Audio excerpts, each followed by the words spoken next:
oh, Paula's in a situation where Carl would never be questioned for the affair he had because his affair has landed him with a woman who has a lot of money and a good life. So that's fine.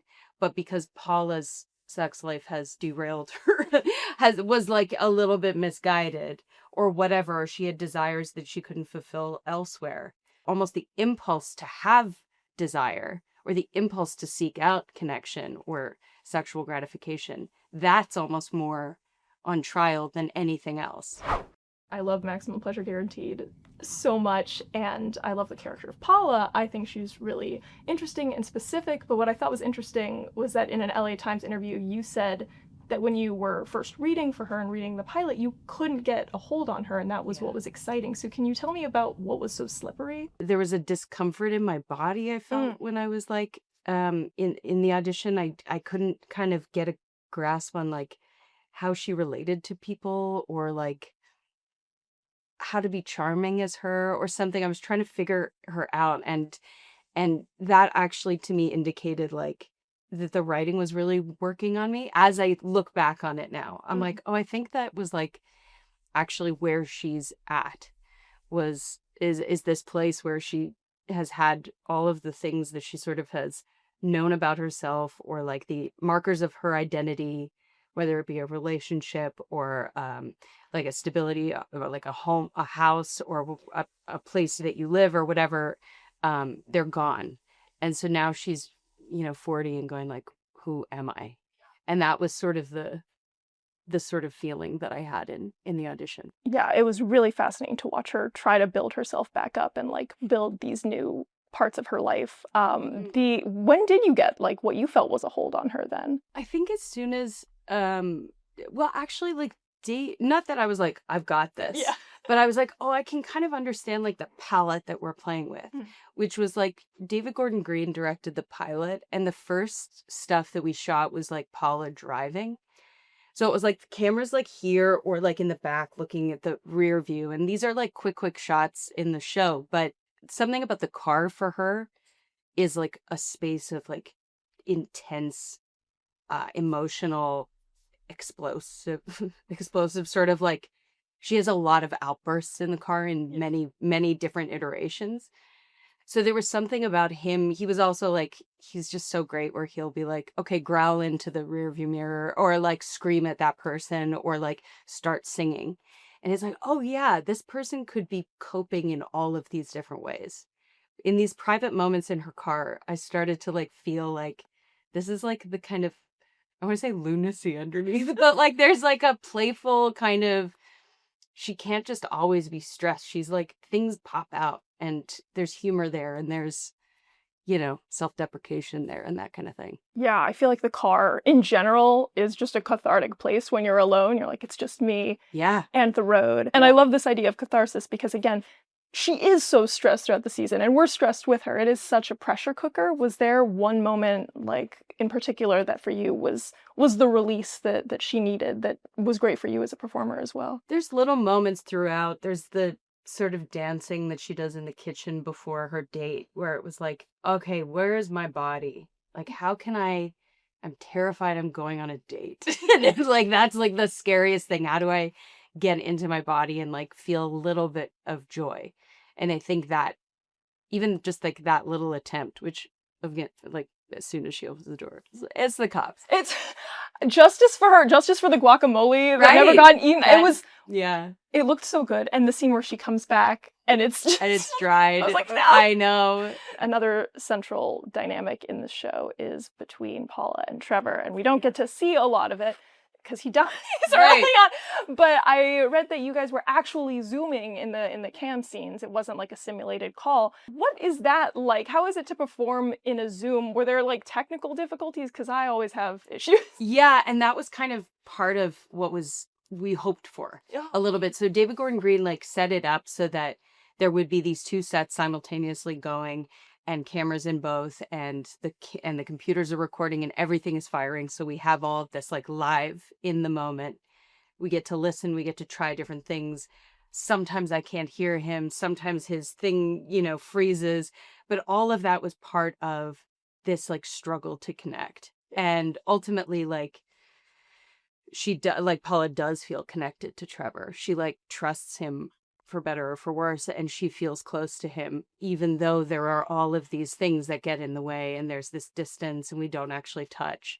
But like we had an intimacy coordinator for that scene. Oh, wow. Yeah, because it was like, what is the sex that happens between them? How do we like find that privacy and feel like, because it's so private. It does feel like you're intruding, even though it's just words. I'm fascinated by like an intimacy coordinator for a digital experience. Well, because there's some, elements of like physical stuff with yourself in relation to that person. So it was just kind of like finding the language of like, how do these two do this? Yeah. What's their way of getting off together? And it was really, it was so much fun. It was so much fun. I really liked the specificity of like sitting against the refrigerator that like has all of the stuff, like her calendar and everything on it. Was it always meant to be there? Was that something you like found on the day? Or I don't know if we were always going to be on the ground there, but probably because David Gordon Green thinks in strange, interesting ways. But it was something about like, okay, this room is super hot. I haven't got a chance to put in the air conditioning unit yet. I'm boiling. I've just moved a bunch of stuff. I just got off work and I just need to be cool. So like, let's sit by that. But it's also like a cool light and it's very domestic and it's very kind of bare. Like you also see the fridge is like empty. Yeah. There's like a beer. It's like we've all been there. Yeah. But then, I mean, Trevor dies. We can't get around that. No. But when you're reading the scripts and that is how episode 1 ends, like what was your first reaction? Because it got me off guard. I don't remember actually what my initial reaction was. I think what I was gleaning from that was like, oh, this tonally lives in a whole bunch of different places. I can't grasp, is this like a Coen Brothers thing? You know what I mean? Like, what world does this play in? You're painting with a broad palette, like a lot of different genres. What do you think really like comes through in the end? The dumbest way I could put it is like a character study, like an ensemble of characters like that. I don't even know what genre it would be because it does feel like it lives in so many different places. And even the writing, I remember saying to the writers, I was like, these scenes are so elastic. There's so much space in all of them to have moments of humor that then the next take is actually a moment of like dread that is a moment of grief or whatever. Like they just kind of don't have a prescriptive nature to them. Yeah. So playing them, I was like, I wonder what version is gonna be edited together. You know what I mean? Like we sort of got to go all kinds of places. It's gonna sound crazy. Tell me about shooting Murray Bartlett, because that was like a bananas, again, a twist I didn't see coming. Yeah, I mean, it's so intense. It's an intense thing. I think the more I think at one point that kind of a scene would have been like, oh, this is cool. And now it feels like, oh, we should have intimacy coordinators for scenes with guns. Oh, interesting. Do you know what I mean? Like, there's a cost to shooting a gun on set. There's a cost to people being around a not real gun, even, whatever it is. We're filming in New York. It's just like, oh, this means something different to me now than it did when I was young and just like, yeah, movies are cool. You know what I mean? Like, I feel like there's something there. And it's just purely about like, what does this kind of thing symbolize in our culture now? We're living in America in a time when the regulation of guns is like, they're just rampant. It just doesn't, for me, feel like a movie. It feels like, what are we doing with this? And how are we sort of taking care of each other in telling stories with this kind of thing in there? I think that sometimes people can be like, we don't need an intimacy coordinator like for physical intimacy. And then I think that like with American culture the way it is, people might be like more resistant, but I do also think it's a really fascinating idea. Yeah. I think that resistance to like to putting language to boundaries and putting language to care is very strange to me. Yeah. Like that because I've been on sets or on stage with people who are like, that's for fucking like, and I'm like, all right, then if you're so gutsy, why don't you tell me like what your boundaries are without this person here? Or like if it's so easy for you to do it. Yeah. I don't know. It's just I think it's a beautiful other tool that we can use as actors, like choreography, like movement, like staging, like vocal work, whatever, to like add to the magic of a scene. Yeah, I do want to touch on the finale because the scene in the courtroom when Carl's lawyer is just laying into Paula, that is one of the scenes I think recently that has made my blood boil more than anything. I was like, I was fuming. I was like, she shouldn't be punished for having wants. Yes. So I would love to hear, I guess, like when you have a character like coming at your character like that, what is the instinct there as a performer? Yeah, I mean, I love that you read it that way because that's what it felt like. For me, like reading it, I'm like, oh, Paul is in a situation where Carl would never be questioned for the affair he had because his affair has landed him with a woman who has a lot of money and a good life. So that's fine.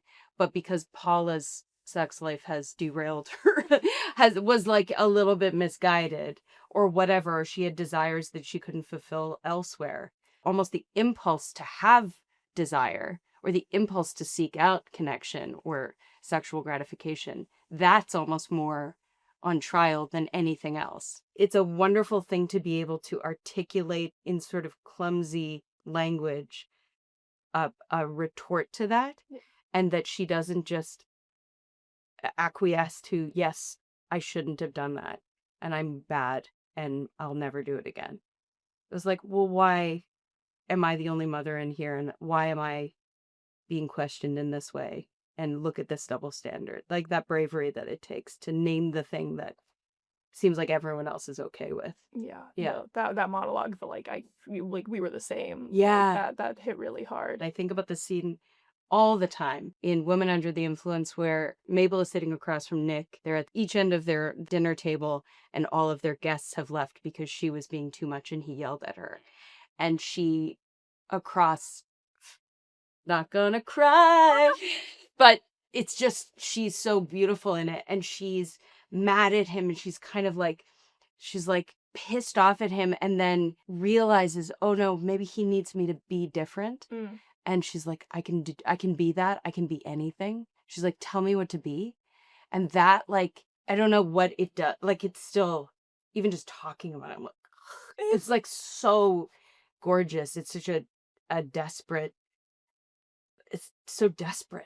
And she's also such a little freak in that scene. Like, she's so funny and weird and like, it just goes all these places. So I feel like that's the first place that my brain goes.